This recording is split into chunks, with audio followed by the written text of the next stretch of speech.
Bonjour à toutes et à tous. Je suis très heureux de vous retrouver et de continuer notre réflexion concernant ce qu'on appelle la gestion des ressources humaines. Aujourd'hui, notre réflexion d'aujourd'hui portera ce qu'on appelle comment calculer le salaire brut social en premier lieu. Et en second lieu, nous allons tout simplement expliquer comment s'effectuent les cotisations sociales. Quand on parle, n'est-ce pas, des cotisations sociales, on fait référence à l'IPRES. L'IPRES, c'est l'Institution de prévoyance retraite du Sénégal. L'IPM, l'IPM c'est l'institution de prévoyance maladie et aussi la CSS qui est la caisse de sécurité sociale. Donc nous allons tout simplement expliquer les cotisations du côté du patronat, c'est-à-dire de l'employeur et de l'employé, concernant donc l'IPRES et l'IPM. Donc la caisse de sécurité sociale est 100% employeur, c'est-à-dire c'est l'employeur qui va cotiser pour le salarié. Maintenant, nous allons entamer notre réflexion, c'est-à-dire expliquer comment calculer en premier lieu le salaire brut social. Vous savez, il est très important d'effectuer une petite définition du salaire. Vous savez, c'est quoi le salaire? Vous savez, le salaire est une somme d'argent. C'est une somme donc d'argent versée à un employé ou à un salarié. Et vous savez, qui en échange fournit un travail. C'est ce qui caractérise bien évidemment le contrat de travail. Maintenant, le montant du salaire versé dépend du contrat de travail, donc des augmentations donc de salaire successives et la réglementation. D'accord? Ça, c'est la définition donc du salaire. Maintenant, nous allons définir c'est quoi le salaire brut. Vous savez, le salaire brut correspond à l'intégralité donc des sommes perçues, d'accord, par le salarié au titre, n'est-ce pas, de son contrat de travail, bien évidemment, avant toute déduction de cotisation obligatoire. Maintenant, il est très important donc d'entamer la réflexion, c'est-à-dire comment calculer le salaire brut social. Salaire brut social est égal à salaire de base. C'est quoi le salaire de base? Vous savez, le salaire de base est le salaire de base donc est une partie fixe du salaire.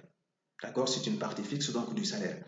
D'accord? Liée à la fonction, bien évidemment, faisant donc généralement référence au contrat de départ ou à une classification du poste est le plus souvent ajusté périodiquement, donc notamment par indexation.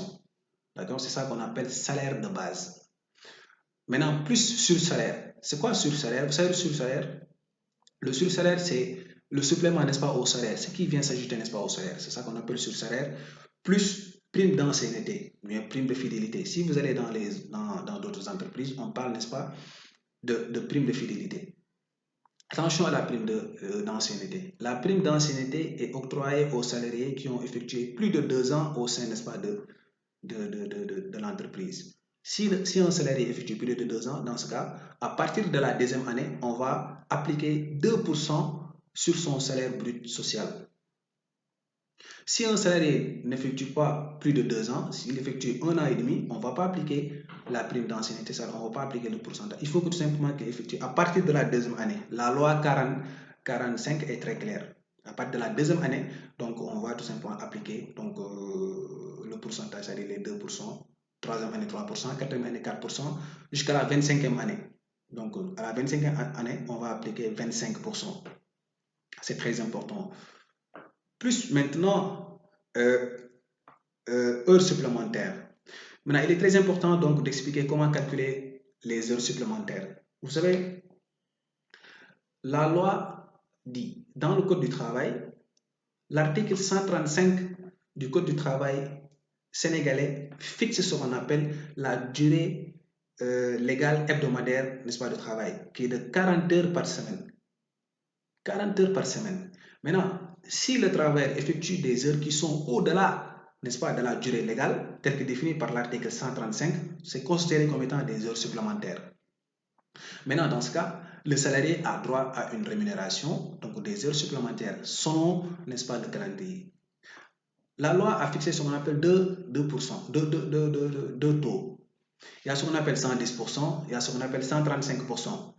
Maintenant, ne vous inquiétez pas, 110%, la loi dit, les 110% là sont appliqués, n'est-ce pas, si et seulement si le salarié a effectué, n'est-ce pas, des heures qui sont au-delà au-delà, n'est-ce pas, des 48 heures, c'est-à-dire s'il effectue donc À partir, n'est-ce pas, des 8 premières heures supplémentaires, après la durée légale, on va appliquer 110%. C'est-à-dire, s'il effectue 48 heures, on va appliquer 110%. S'il effectue 47 heures, on ne va pas appliquer. À partir, n'est-ce pas, n'est-ce pas, des 8 premières heures supplémentaires, dans ce cas, on va appliquer 110%. La loi est très claire.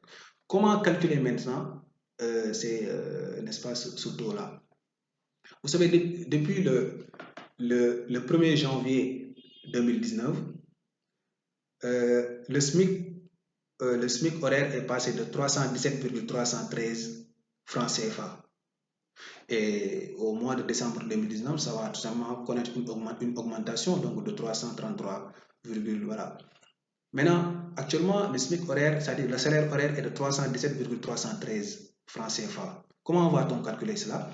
Il suffit tout simplement de prendre le salaire horaire, c'est-à-dire 317,313, multiplié par le nombre d'heures, c'est-à-dire le nombre d'heures, multiplié par 110%.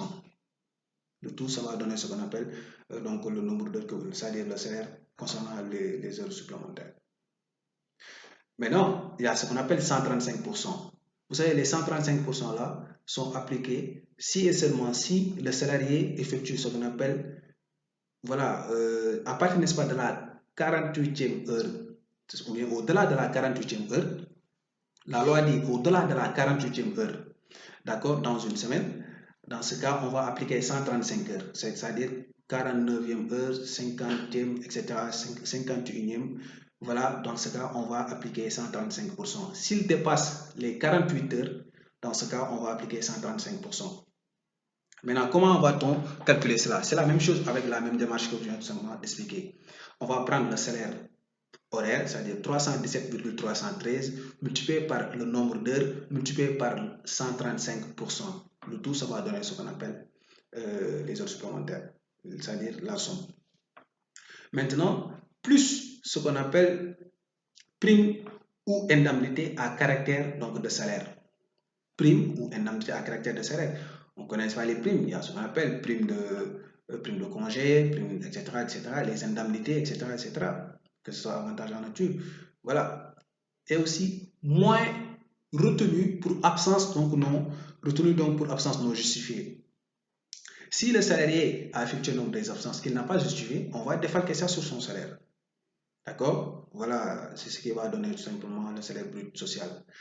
Donc, d'une manière un peu ramassée, je répète, salaire brut social est égal à salaire de base plus sur-salaire plus ce qu'on appelle prime d'ancienneté plus heures supplémentaires plus prime ou indemnité à caractère de salaire.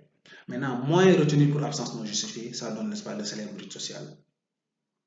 Maintenant, nous allons tout simplement parler des cotisations sociales. Vous savez, quand on parle des cotisations sociales, nous allons parler de la première cotisation qui est l'IPRES. Il y a ce qu'on appelle l'IPRES régime général et l'IPRES régime cadre. L'IPRES régime général, quand on parle, n'est-ce pas, de l'IPRES régime général, c'est tout membre, n'est-ce pas, participant et automatiquement donc affilié au régime général. Tout membre, toute catégorie confondue, comme son nom l'indique, régime général. Maintenant, ici, on va tout simplement, il y aura ce qu'on appelle des taux qu'on va appliquer et pour l'employeur et pour l'employé. Maintenant, l'employeur va cotiser plus le salarié que le salarié concernant l'IPRES régime général. L'employeur a un taux de 8,4% du salaire brut social plafonné à donc 360 000 francs. D'accord? Régime général, le plafond c'est 360 000 francs.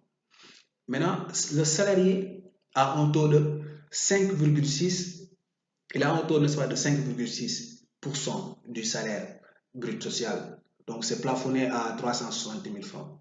Maintenant, attention, je vous ai dit, l'employeur c'est 8,4%, le salarié c'est 5,6%, plafonné à 360 000. Maintenant, si on applique les taux, c'est-à-dire 8,4% et 5,6% donc du salaire brut social, c'est-à-dire sur ce qu'on appelle le salaire brut, et qu'on constate que la somme est supérieure au plafond, dans ce cas, on applique directement 8,4% ou 5,6% du salaire sur les 360 000. On applique directement, si la somme qu'on a appliquée, qu'on a trouvée est supérieure, on va appliquer les taux directement sur le plafond. Donc ça, c'est l'IPRES régime général. Il y a ce qu'on appelle l'IPRES régime cadre. Quand on va ici de l'IPRES régime cadre, vous savez, ça correspond aux salariés, qui ont ce qu'on appelle des postes de responsabilité. C'est-à-dire ils ont ce qu'on appelle des postes qui leur permettent donc d'avoir ce qu'on appelle le pouvoir donc de décision, le pouvoir donc d'autorité, le pouvoir donc de contrôle, etc. etc. D'accord? S'ils ont ces postes-là, donc dans ce cas, ils font partie, n'est-ce pas, de la catégorie des cadres. Eux aussi, ils ont ce qu'on appelle des taux, parce que c'est l'IPRES régime cadre. Maintenant, l'employeur va cotiser plus aussi que le salarié cadre. L'employeur a un taux de 3,6% du brut social plafonné à 1 080 000. 1 080 000. Ça, c'est du côté de l'employeur, 3,6 plafonné à 1 080 000.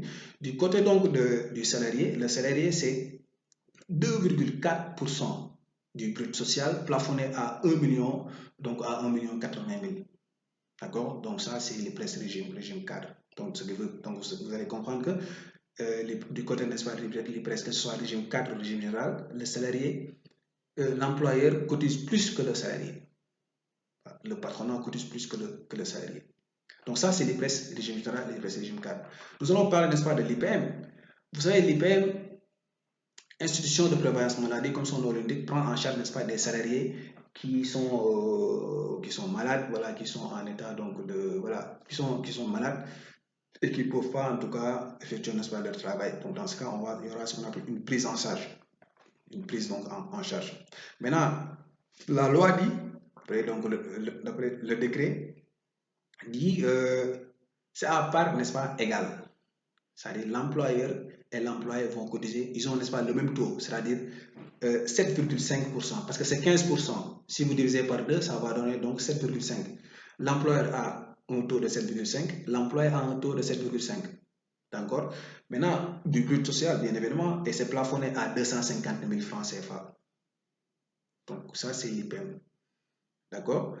Et l'IPM a effectué une précision. Vous savez, l'entreprise doit atteindre 300 employés, qu'on puisse tout simplement procéder, n'est-ce pas, à la prise, n'est-ce pas, à la prise en charge. Donc ça, c'est l'IPM. Maintenant, nous allons parler de la dernière institution qui est la caisse de sécurité sociale. Vous savez, la caisse de sécurité sociale est 100% employeur. C'est-à-dire, c'est l'employeur qui va cotiser pour le salarié. C'est l'employeur qui va cotiser pour le salarié. Maintenant, il y a ce qu'on appelle allocation familiale. L'allocation familiale, c'est 7%, d'accord, du brut social plafonné à 63 000 francs CFA. L'allocation, c'est 7%. Maintenant, il y a ce qu'on appelle accident de travail et maladie professionnelle. Si vous allez à la caisse de sécurité sociale, il y a ce qu'on appelle trois taux. 1%, 3% et ce qu'on appelle 5%. Mais ne vous inquiétez pas, ces taux-là sont répartis en fonction, n'est-ce pas, du niveau de gravité de l'accident. Si l'accident est grave, c'est 5%. Si l'accident est moins grave, c'est 3%. Si l'accident est un peu léger, donc c'est 1%. Le tout, c'est plafonné à 63 000 francs CFA. Donc, c'est comme ça qu'on va procéder, n'est-ce pas, aux cotisations, n'est-ce pas, sociales dans les institutions. Et je suis très content, vraiment, je suis très ravi que vous prêtez attention à ma vidéo. La vidéo prochaine, on va essayer donc d'expliquer les cotisations fiscales, parler, n'est-ce pas, de la TRIMF, parler donc de CFCE, etc., parler donc du droit progressif, etc., expliquer comment calculer, n'est-ce pas, ces taux-là et aussi le nombre de parts, n'est-ce pas, du salarié. Je suis très content, vraiment. Si vous avez des questions à me poser, je vous invite à les poser bien à mon compte Gmail, borisobalde en minuscule, @gmail.com, et vous allez poser toutes vos questions. Je vous donne rendez-vous très prochainement pour un autre thème. Ici, la porte vous-même. Merci, à très bientôt.